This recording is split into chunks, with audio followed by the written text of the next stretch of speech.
Okay, so in today's lesson, what we're going to do is we're going to talk about all the different ways that you can create a line. Basically what I've done is I've opened up MasterCAM and we have a blank screen here.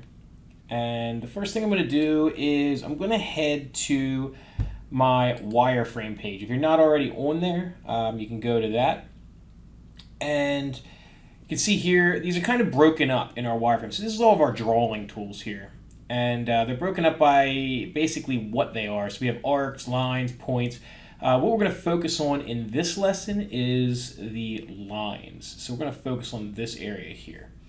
What I'm going to start off with is let's just make a basic line. So to make a basic line, there's a couple of different options in here. And you can see here we have freeform, tangent selected, horizontal, vertical. Okay, so what I'm going to start out with first is I'm going to start out with vertical. And basically all that means is that it's going to hold it to a vertical orientation. So if I have vertical selected, and of course I have two endpoints selected, so these are two different methods of making a line. This is kind of the direction that you're allowed to make, or the orientation of the line, whereas method is how you're going to create it. So I'm going to create this one by clicking one point and then another point. This one, midpoint, would be I'm going to click one point, and as I stretch out, it's going to move equally in both directions. And multiline, you'll see that it's basically going to allow me to make connected lines. Okay, so let's start off by creating a line. So one thing about MasterCAM is whenever you're creating geometry, it is going to prompt you. It's going to tell you exactly what it expects you to do. In this case, you can see up here, it says specify the first endpoint. And just so you know, you can actually move this guy around to put it wherever you want it. So you can have it here so that it's right beside, but yeah, you can move this thing to wherever you want it on the screen.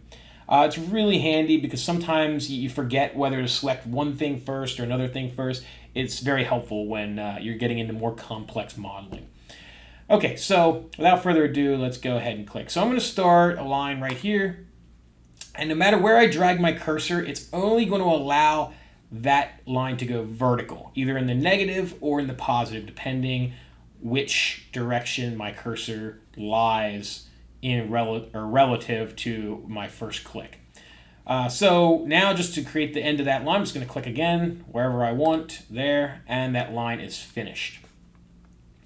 If I want to edit that line, let's say I want that line to be, I don't know, a length of 4 inches. I can type that in and it will edit it. So as long as this is still blue, it will edit that line. You can see the 90 degrees is locked in. That's of course because I have vertical selected. This 90 degrees is always relative from 3 o'clock. So if I start at 3 o'clock, it goes around counterclockwise. 12 o'clock is 90. 9 o'clock is going to be 180. And then 270, of course, is going to be 6 o'clock. You can use negatives in here when we have freeform open as well. Okay, so that's a vertical line. Pretty simple. Now, one thing about these here check marks. If I click this green check mark, it will accept. I'm basically saying I want to accept what I've created and I'm done with this line command. Now, let's create a horizontal, and I'll show you what the blue check mark does. So horizontal line is basically the same thing. Let's start it right on the edge of this one. You can see the snap there. No matter where I take this, it's only going to create a horizontal line. I'm just going to snap it.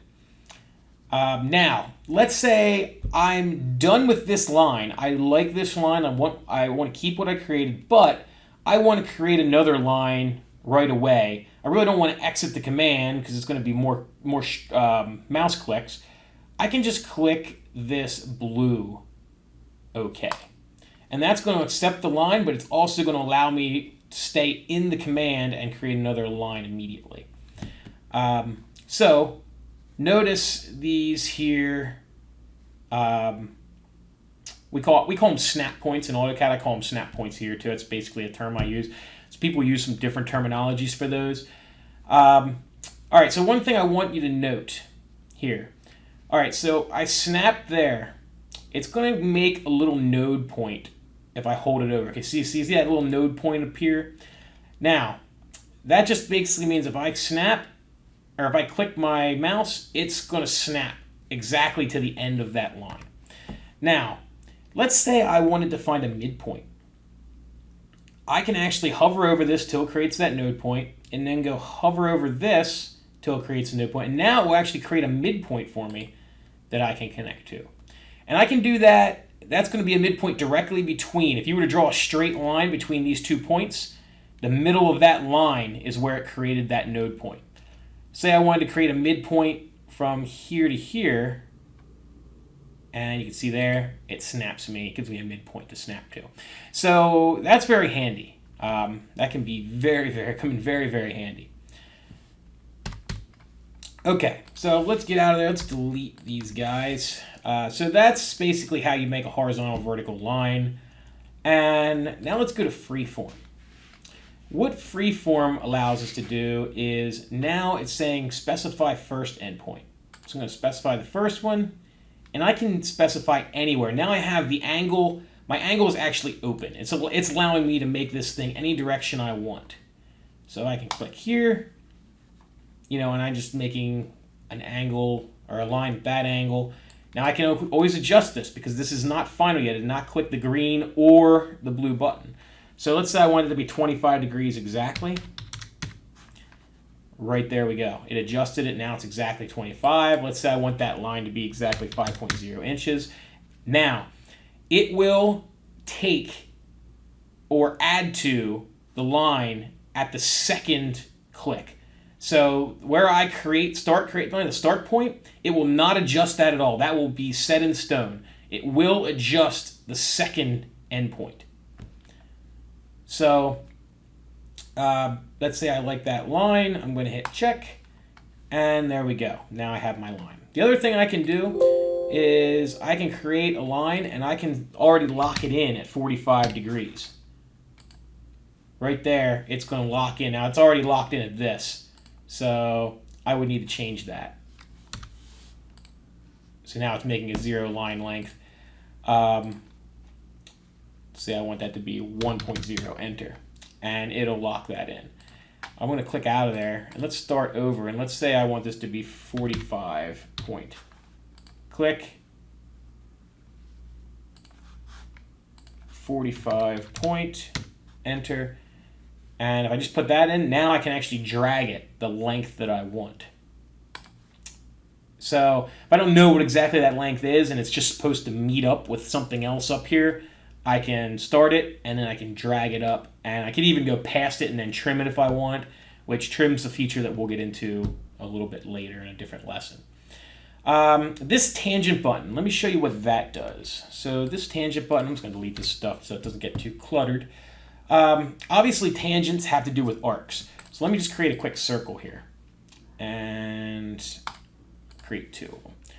All right, so if I have this if I don't have this tangent button selected, and notice I can't really select this circle. Like, it's not grabbing the circle. It's not snapping the circle. The only time it'll snap is it'll snap the quadrants. So I can definitely snap quadrants. You can say I made a midpoint between the 2 quadrants. If you were to draw a straight line between them 2, that's my midpoint. But let's just say I want an angle. I want a line coming off of here at, let's say I want to come off this bottom at 45 degrees, and I want it tangent to that circle. What that tangent button will allow me to do is it'll allow me to select this circle, and now, no matter what, I'm going to draw a tangent to that circle. Sometimes it'll go the wrong direction. You kind of have to wiggle it around a little bit to get it to reverse. And then to say I wanted to do 45 degrees, I can say 45, tab. Now it's going to lock it at 45 degrees, and I can still drag that. Then if I wanted to find an exact length, I could do that. If not, if I want to drag it to something, I can just click my next endpoint. And there, now I have a tangent line that's at 45 degrees to that circle. It will also allow me to draw a line that is tangent. And you got to be careful with this. When you see that pop up, that means I'm drawing to the quadrants. It's showing that little circle icon with 4 points around it, that means that it's snapped to a quadrant right now. Now, if I see the whole circle light up without that, that means it's tangent. So that is a tangential connection there. So that's what tangent does. Pretty straightforward. Okay, now the difference between two endpoints and midpoint multiline. Two endpoints, obviously you know what that is. I click, and then I click again, and that creates my line. Midpoint will actually just be, it'll still be 2 clicks, but it will draw and extend the line equally in opposite directions.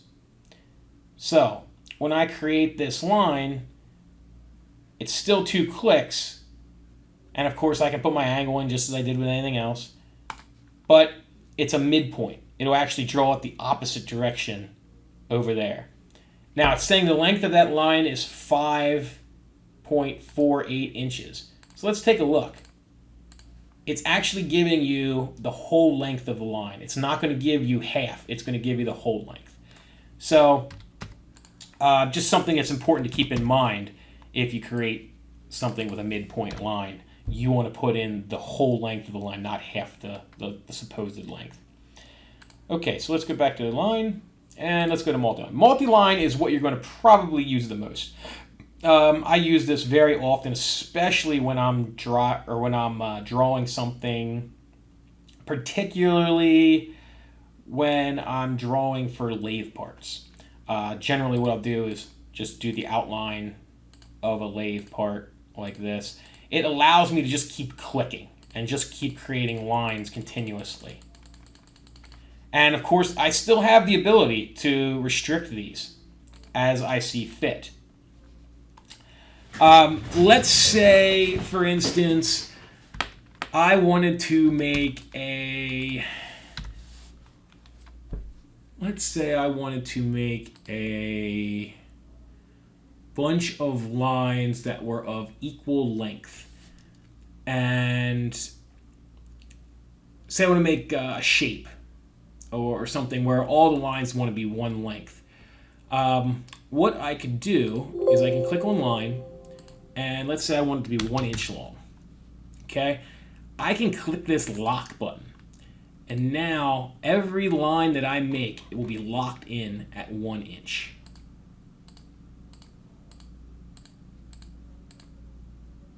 No matter what, it'll lock them in. So I could do the same thing with an angle. I can make it, no matter what I do, it's going to create that angle at that angle. Now obviously it's going to just keep making a straight line because I'm locked in at that angle from 3 o'clock. So it's not very effective in this scenario, but very useful sometimes if you want to keep creating the same length line. Where this really comes in handy, this lock, is when you're making circles and you can lock a radius or a diameter in. So you don't use as much with line, but you're going to use it with circles for sure if you want to create a bunch of holes with the same radius. Okay, so that pretty much covers everything over here. Axis offset, don't worry about that one for now. We're not going to really talk about that. We only use that in rare circumstances. So we're not going to cover that in this lesson. That'll be a little bit more advanced. Parallel line. Okay, so parallel lines, basically what a parallel line does, if you have an existing line, let's say this one right here, what it will do is it will create a line parallel to it. So I can create this line, and it'll just copy it, and it'll make it exactly parallel, and then I can create an offset distance. Let's say I want to make it 2.0 away. Now it's just what side do I want? Say and indicate the offset direction. Say I want it up there. And there we go. This direction, I'm not sure why there is an opposite side thing here, but it's just saying opposite side of where you clicked. I don't know why I wouldn't just click over here. The only thing I can think of is if you had a bunch of geometry over here and you didn't want to, or you couldn't, you had a hard time fouling up your geometry, but it's not really a realistic reason. Both sides, that'll create it on both sides, of course. Pretty straightforward. Line perpendicular, this will just create a line that's perpendicular to whatever line you have. And of course you can put a length, and you can control what side it's going to go on. So it's just going to be opposite. Whatever side I drag out, it's going to be opposite now. Selected side, now it'll stay on the same side. Both sides, of course, as you probably could have guessed, it will come out on both sides. And then you can just define a length, let's say 2.0. And by the way, I can slide it all along here. So let's say I want it all the way down there. There's my line.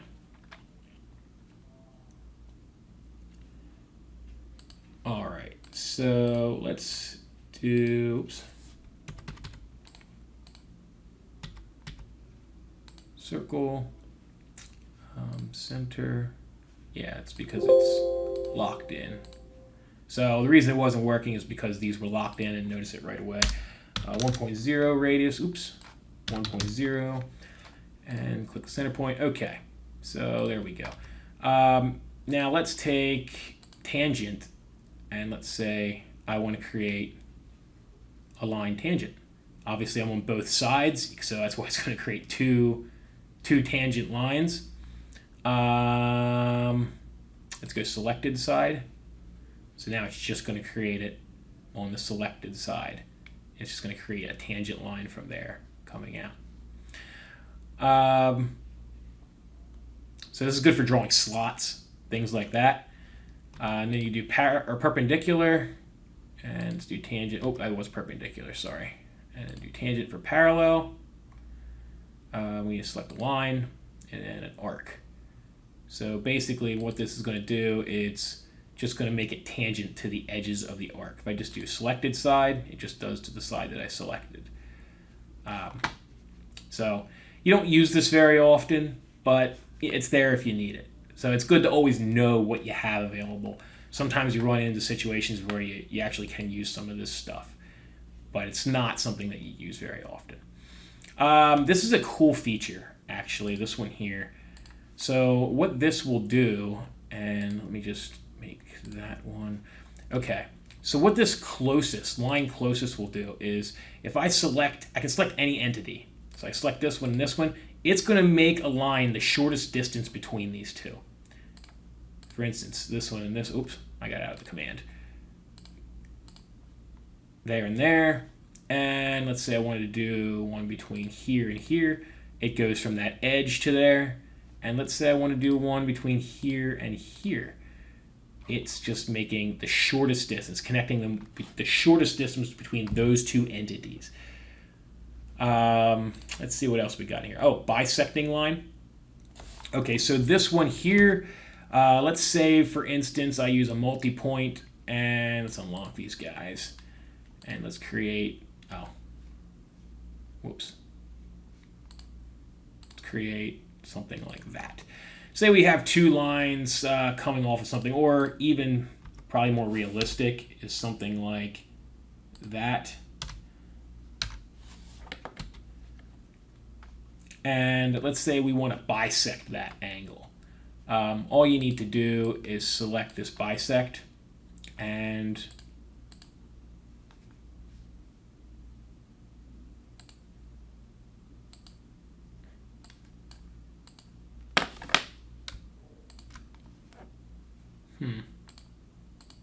there we go. Since they weren't connected down here, it wasn't willing to do it. So they have to be connected at the end. And then, of course, you can create whatever length you want. So what it does is, like, if they're not connected, you can't see it normally. So what you have to do, it's gonna make the line starting from where they would intersect. So I wasn't zoomed in correctly. I wasn't sure why I couldn't see it, but now I understand. So if these lines were extended out, and I can show you what that would look like, modify length. Let me do 1.0.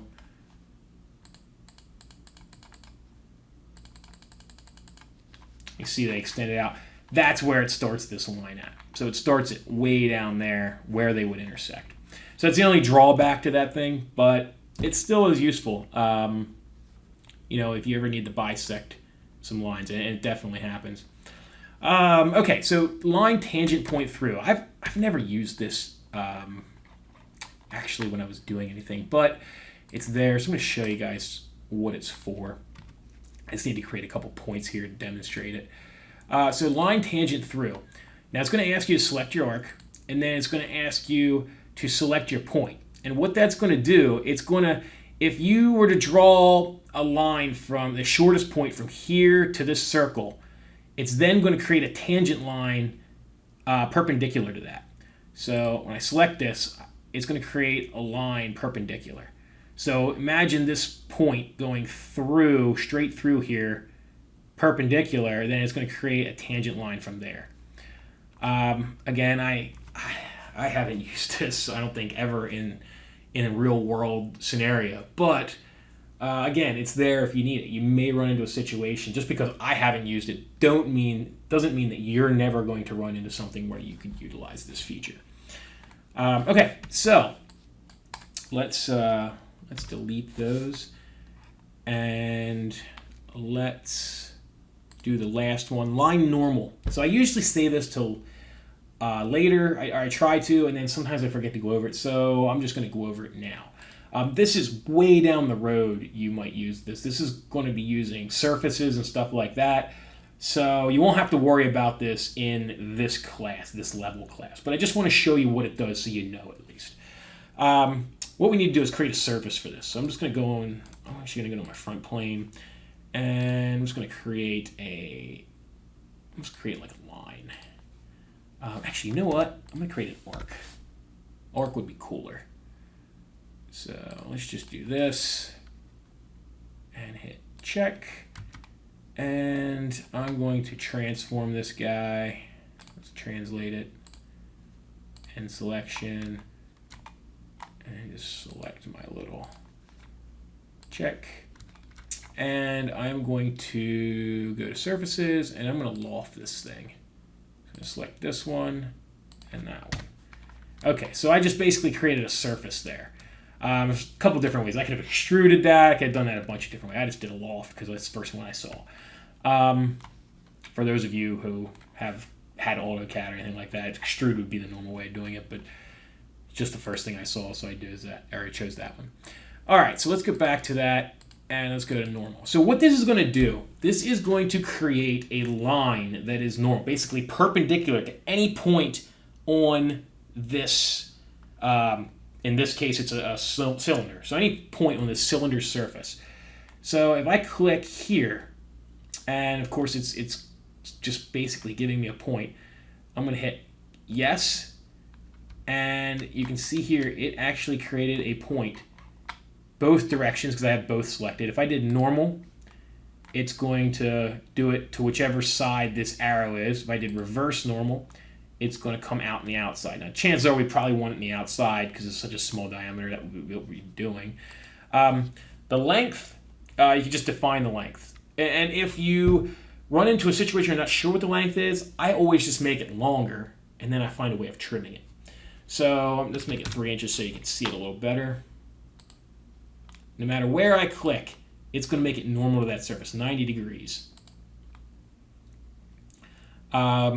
This here, contact point, that's just going to create a point where it's actually contacting the surface there. And then endpoint's just going to create a point where it is not, or well, at the other end of the line. So, and that's it. That is basically all of our line commands. So, I hope that covered everything pretty clearly, and hopefully that will help you work your way through the tutorial that I've set up for lines. All right. In any case, that is all for this lesson.